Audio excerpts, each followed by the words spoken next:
రాష్ట్రం ఆర్థికంగా అభివృద్ధి చెందాలంటే ఆదాయ వనరులు సమృద్ధిగా ఉండాలి. అప్పుడే అది సాధ్యమవుతుంది. కానీ అందుకు భిన్నంగా తయారవుతున్నాయి కొన్ని ప్రాంతాలు. అధికారుల నిర్లక్ష్యం వల్ల కరీంనగర్ నగరపాలక సంస్థ ఆదాయ వనరు బూడిదలో పోసిన పన్నీరుగా మారింది. 5 కోట్లు ఖర్చు చేసి మున్సిపల్ అతిథి గృహం మొదటి అంతస్తులో 26 దుకాణాలు నిర్మించగా నిరుపయోగంగా మారాయి. పర్యవేక్షణ లోపంతో అసాంఘిక కార్యక్రమాలకు కేర్ ఆఫ్ అడ్రస్గా మారింది. కరీంనగర్ నగరపాలక వర్గం పరిధిలోని టవర్ సర్కిల్ నిత్యం జనాలతో రద్దీ ఉండే ప్రాంతం. అలాంటి ప్రాంతానికి కూతవేటు దూరంలో 10 ఏళ్ల క్రితం సుమారు 5 కోట్లతో నిర్మించిన మున్సిపల్ అతిథి భవన సముదాయం ఎందుకు పనికిరాకుండా మారింది. అప్పట్లో మొదటి అంతస్తులో 26 దుకాణాలు నిర్మించారు. కింద పార్కింగ్ కోసం స్థలం వదిలిపెట్టారు. కోట్లు పెట్టి నిర్మించిన ఈ భవనం రాత్రి సమయాల్లో అసాంఘిక కార్యకలాపాలకు అడ్డాగా మారింది. టవర్ సర్కిల్ మార్కెట్ ప్రాంతానికి వచ్చే వాహనాల కోసం పార్కింగ్ లేకపోవడంతో పోలీసులు ఇందులో పార్కింగ్ చేయిస్తున్నారు.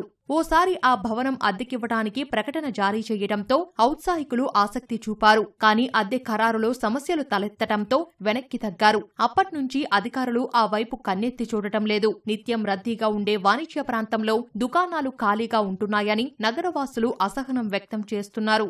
గత 15 సంవత్సరాల క్రితం ఇందులో మున్సిపల్ గెస్ట్ హౌస్ ఉండే చిన్న చిన్న కార్యక్రమాలకు అది రెంట్కి ఇచ్చిన ఎంతో ఆదాయం మున్సిపల్కి వచ్చేది.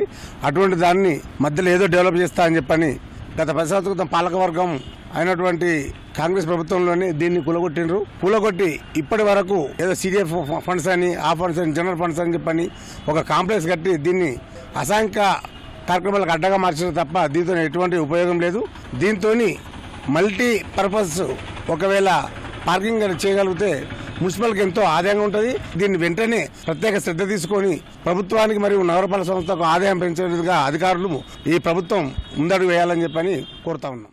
నగరం నడిపొట్టున ఎకరం విస్తీర్ణంలో 2007లో శంకుస్థాపన చేసిన డిజైన్ లోపం, కాంట్రాక్టర్ అలసత్వంతో ప్రస్తుతం నిరుపయోగంగా మారిందని మాజీ మేయర్ సునీల్ రావు తెలిపారు. ఉపయోగంలోకి తెచ్చేందుకు యత్నించి విఫలమయ్యామన్నారు. వ్యాపారస్తులకు అద్దెకిస్తే నగరపాలక సంస్థకు ప్రతి నెల ఆదాయం వస్తుందన్నారు. అసాంఘిక కార్యకలాపాలు జరగకుండా మున్సిపల్కి ఆదాయం తీసుకువచ్చేలా కృషి చేస్తున్నామని సుడా చైర్మన్ కోమటిరెడ్డి నరేందర్ రెడ్డి వివరించారు. కరీంనగర్ మున్సిపాలిటీకి ఉన్నటువంటి ఏకైక guest house municipal guest house గత 40-50 సంవత్సరాలుగా కూడా మరి కరీంనగర్ నగర ప్రజలకు అనేక రకాల కూడా సేవలు అందించినటువంటి దాన్ని IDSMT integrated development of small and medium towns అనే పథకం వచ్చినప్పుడు దాని ద్వారా 4 కోట్ల రూపాయలు శాంక్షన్ అయితే షాపింగ్ కాంప్లెక్స్ కట్టాలి, దాని ద్వారా మున్సిపాలిటీకి ఆదాయం లభించాలన్న ఉద్దేశంతో మరి ఒక షాపింగ్ కాంప్లెక్స్ నిర్మాణం ప్రారంభించిన 2007 సంవత్సరంలో. టవర్ సర్కిల్లో నగరం నడిబొడ్డున ఒక మంచి వాణిజ్య ప్రాంతంలో ఉన్నటువంటి స్థలం అది. దాదాపు ఎకరం పై చిలుకు స్థలం అది. దానిలో ఇప్పటికైనా రాష్ట్ర ప్రభుత్వం ఆలోచించాలి. మరి దాన్ని ఎట్టి పరిస్థితుల్లో కూడా గతంలో మా పాలకవర్గం ఉన్నప్పుడు కూడా దాన్ని ఏ విధంగా మళ్ళీ ఉపయోగంలో తీసుకొస్తామని ఆలోచించి రకరకాల డిజైన్స్ రూపొందించబడి కూడా అవి సూట్ కాక సరిపోక మరి మేము కూడా ఇలాంటి ప్రయత్నం చేసే ధైర్యం చేయలేదు. ఎందుకంటే ఆల్రెడీ డబ్బు 4 కోట్ల రూపాయలు దుర్వినియోగం అయిపోయింది. మళ్ళీ మేము పెట్టిన డబ్బు కూడా ఎక్కడ పనికిరాకుండా పోతుందో అని చెప్పేసి మేము ఆ విషయంలో ఎన్నికలు చేయడం జరిగింది. అది ఎట్టి పరిస్థితుల్లో ప్రస్తుతం ఉన్న వాణిజ్య అవసరాలకు వినియోగంలోకి వచ్చే పరిస్థితి లేదు. కాబట్టి ఎవరైనా BOT మీ కింద వచ్చినట్టయితే వ్యాపారస్తులకు మనం ఏదైతే ఖర్చు దాదాపు 4 కోట్ల రూపాయలు దాని మీద ఖర్చు పెట్టినాము, ఆ 4 కోట్ల రూపాయలు ఆ వ్యాపారస్తులు రియంబర్స్మెంట్ చేసుకొని BOT మీద కనుక నిర్మించి మరి కమర్షియల్కి ఇచ్చినట్టయితే మున్సిపల్కి ప్రతి నెల ఆదాయం వచ్చే కార్యక్రమం ఉంటుంది. మరి అదొక మంచి వాణిజ్య కేంద్రంగా కూడా మరి వెలుగులోకి వచ్చే అవకాశం ఉంటుంది. గత ప్రభుత్వ హయాంలో మేము దాన్ని మరి పూర్తి స్థాయిలో అందుబాటులోకి తీసుకురావాలి. కొంత అసాంఘిక కార్యకలాపాలు జరుగుతూ ఉన్నాయి అక్కడ.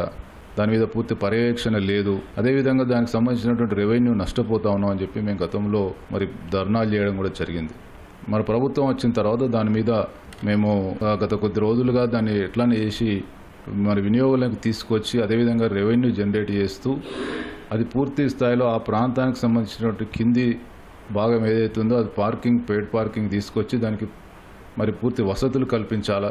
మరి ఇదంతా కూడా ప్రజలకు అందుబాటులో తీసుకొస్తూ అదేవిధంగా ప్రభుత్వానికి రెవెన్యూ జనరేట్ అయ్యే విధంగా అదేవిధంగా అసాంఘిక కార్యకలాపాలు అక్కడ జరగకుండా చూడాలనేటువంటి ఉద్దేశంతో చిత్తశుద్ధితో పనిచేస్తూ ఉన్నాం. తప్పకుండా దీని మీద త్వరలోనే నిర్ణయం ప్రకటించి కార్యాచరణ తీసుకుంటామని చెప్పి తెలియజేస్తాం.